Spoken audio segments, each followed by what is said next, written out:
هفته خبر تو خبر داره براتون از ادامه قیام سراسر مردم ایران و ضربه‌ای که آخوندها رو حسابی گیج کرده.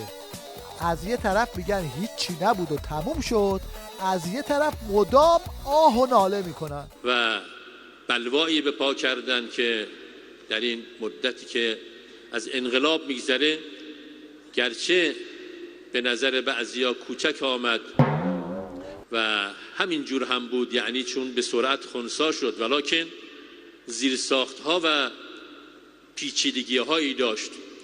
این افهاهای مضحک آخوندا مثل همیشه به چنین نتیجه‌ای ختم میشه.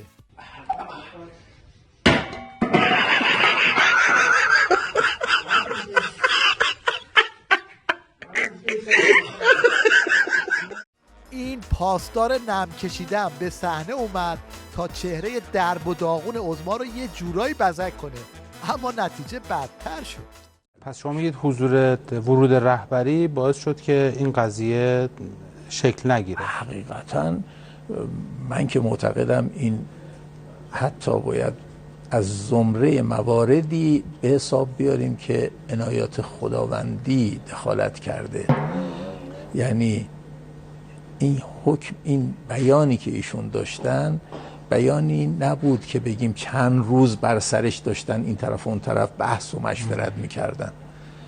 یه بیانی بود که در واقع شاید از جنس الهام به دل یک مرد بزرگ باید تلقیش کرد و حقیقتا هم مثل آبی که روی آتش ریخته بشه آرام کرد خیلی. آقای هرندی، حکایت این باباست که میخواست این فنجون قهوه رو تزیین کنه، اما آخرش رو خودتون ببینید.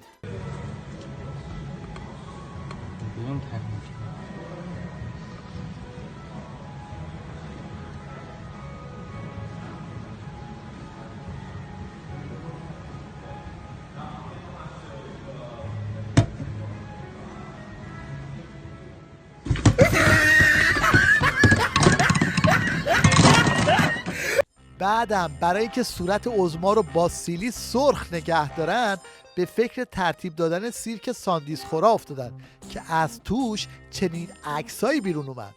جالب اینجاست که خبرگزاری‌های حکومتی این عکس رو به عنوان راهپیمایی مردم اصفهان منتشر کردن.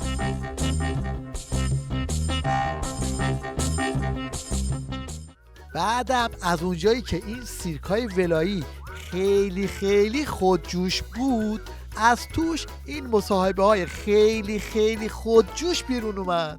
بانک برای بیت المال حق نداشتن بیان بانک‌های ما رو آتیش بزنن. این نجم آرپیجی ها رو هم اینجا جمع کردن تا با این حرفای صدمن یک غاز برای بسیجی های منفور تبلیغ کنن. دوست داشتم که به عنوان یک بسیجی مردمی مخلص بتونم خدمتگزار این کشورم، میهنم باشم. برای خدمت به جامعه باید از یه مسیر عبور کرد. به نظر من بسیج یه مسیر خیلی خوبی برای رسیدن به این ویژگی. این هم پاسخ مردم ایران به بسیجی های آشولاش خامنه‌ای. بانک‌ها رو همه رو آتیش زدن.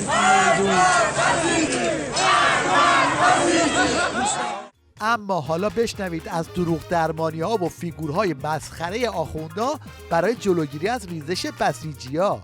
نظامی داشتیم در تاریخ این 40 سال، یک پیروزی سیاسی داشتیم، امروز یک پیروزی امنیتی داریم، یک پیروزی دیگر باقی مونده و اون پیروزی اقتصادی است. این سرکرده نفله نیروی زمینی ارتش آخوندا برای اینکه با یه تیر دو نشون بزنه و یه حالی به بسیجی‌های درمونده بده، اومد گفت ما در زمینه درست کردن پهپاد به خودکفایی رسیدیم. در حال تجهیز یگانهای پهپادی نیروی زمینی به بهترین پهپادها و کارآمدترین پهپادها هستیم. بهترین مژده هم که به ملت بزرگوارمان بدم اینه که فناوری تولید و در اختیار گرفتن این پهپادها بومی شده مربوط به خود نیروی زمینی هست. یکی نیست بگه شما قیمت گوشت رو ثابت نگه دارید، درست کردن پهپاد پیشکشتون. گوشت گوسفندی در چند روز اخیر بعد از این اتفاقاتش افتاده یه مقدار افزایش پیدا کرده و این افزایش دلیلش این هستش که دام در تهران ما موجودمون کم هست، معمولا از شرق و غرب ما تغذیه میشه تهران. پاسدار سلامی هم طبق معمول تنها کاری که ازش برمیاد همین هارت و پورتا و قمپوز در کردنهای پوشالیه. ملت بزرگ ایران، ما به خیمه دشمن نزدیک شده ایم. باور کنید دشمن ما دیگر نفس ندارد، اقتصادش در هم شکسته است، سیاستش نافذ نیست، قدرت نظامیش پوسیده است. دیدید دیگر یارای عکس العمل ندارد. البته خود بسیجی هم الان دیگه میدونن که این پارسای خوابیده فقط و فقط به خاطر ترس بیش از اندازه آخونده است.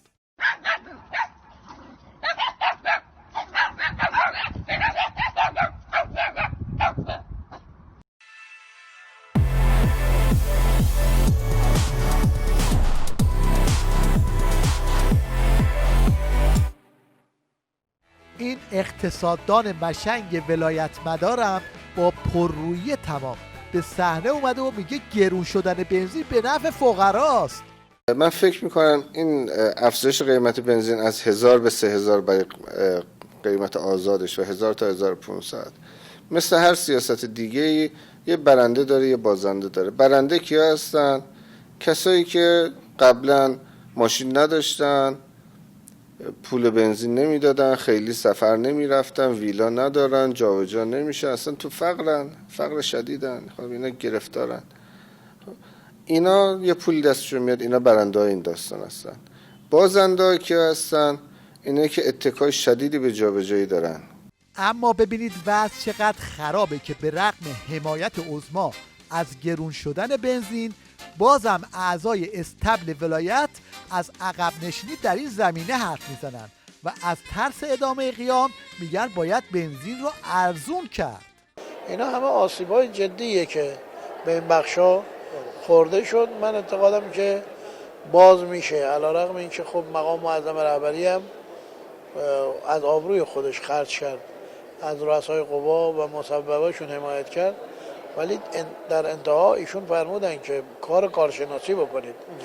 به نظرم الان هم میشه برگشت به کار کارشناسی بشه. اونجایی که ضعف وجود داره چرا 60 لیتر کی تشخیص داده؟ حالا دیگه کار به جایی رسیده که در مورد تاثیر تحریم ها هم با هم توافق ندارن و هر کی دنبال اینه که تقصیر رو گردن یکی دیگه بندازه. واقعا فشار آمریکا همه جانبه است. بپذیرید. نه واقعا اینو دیگه تقصیر آمریکا نداره. ما قانونه نه چرا تصمیم آمریکاست؟ این دیگه تصمیم بی حساب کتاب خودمونه دیگه. اصلا این آخوند دزدم اومده توی تیوی ریش تا با این لوده‌گری ها نمک رو زخم مردم بپاشه. من 2 روز پیش دیدم در تیتر اول روزنامه ارگان دولت نوشته که جناب آقای معاون اول رئیس جمهور نوشتن که ما اگر امسال کسری بودجه داشته باشیم دست تو جیب مردم دیگه نمی کنیم. خیلی تعجب کردم از این عنوان. این به مزاح بیشتر شباهت داره. مردم دیگه باقی نمونده که شما دست ببرید یا دست اگه واقعا چیزی میبینید تو جیب مردم هست مدیونید بر ندارید. خلاصه این هم تصویر شماتیک از بلعیدن حق مردم در نظام ولایت.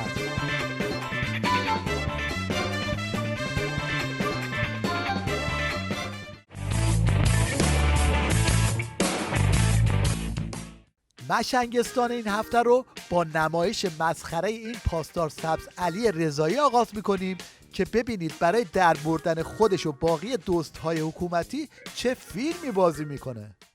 بعد الان ماشین چی سواری دارید؟ ماشین شخصیتون؟ ماشین شخصی که من ندارم، ماشین دبیرخونه از پژو سوار میشم. چیز نکردید، نخریدید خودتون؟ منزل اصلا ماشین شخصی ندارید؟ نه، البته بچهای من ماشین دارن چون جدا شدن رفتن سر زندگی خودشون ماشین دارن. خب خونتون کجاست؟ چند متره؟ خونه من سازمانی سپاست.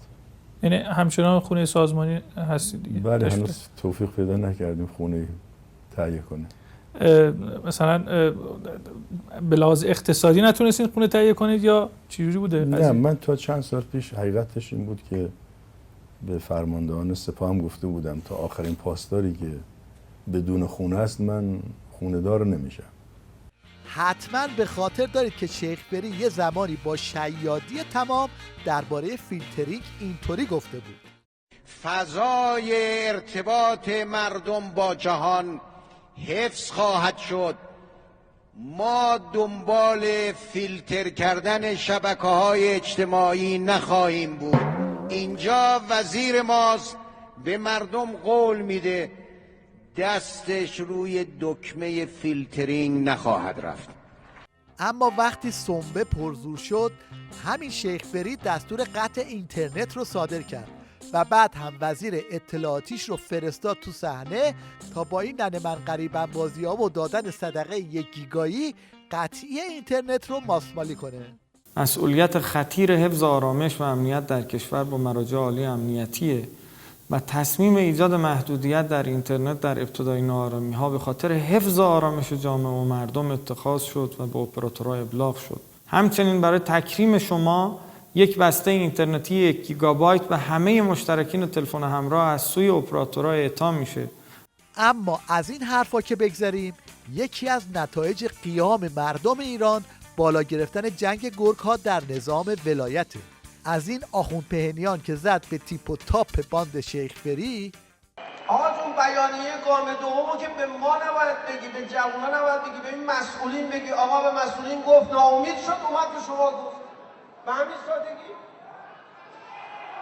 یعنی شما قدرتمند بشید، شما مردم رو قدرتمند بکنید، شما مردم رو سازماندهی بکنید، شما مردم رو دور هم دیگه جمع بکنید، شما پولا خورده های مردم رو دور هم جمع بکنید. مردم پولاشون رو تو بانک نذارن، از تو تهران هم بیان یه دفعه ایران خالی بکنن، پولا رو بردارن برن برای خودشون.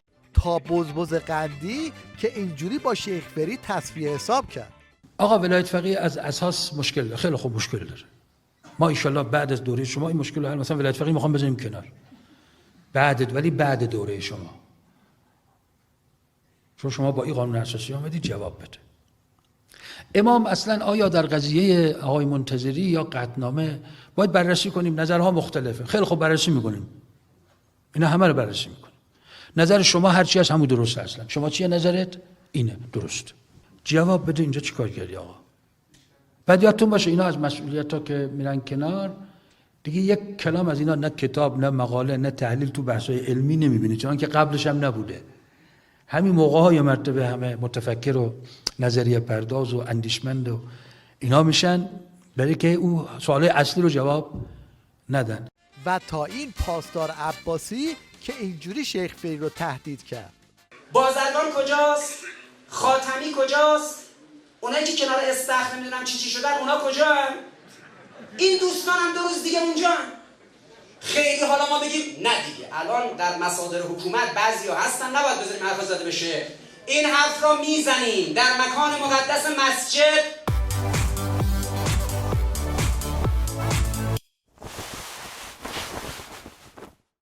در پایان توجه شما رو به چند شیوه ابتکاری جلب می‌کنیم که هر کدوم در نوع خودشون یه شیرینکاری به حساب میاد و در فضای مجازی با عنوان ابتکارات مهندسین بی‌نام و نشان به اشتراک گذاشته شده.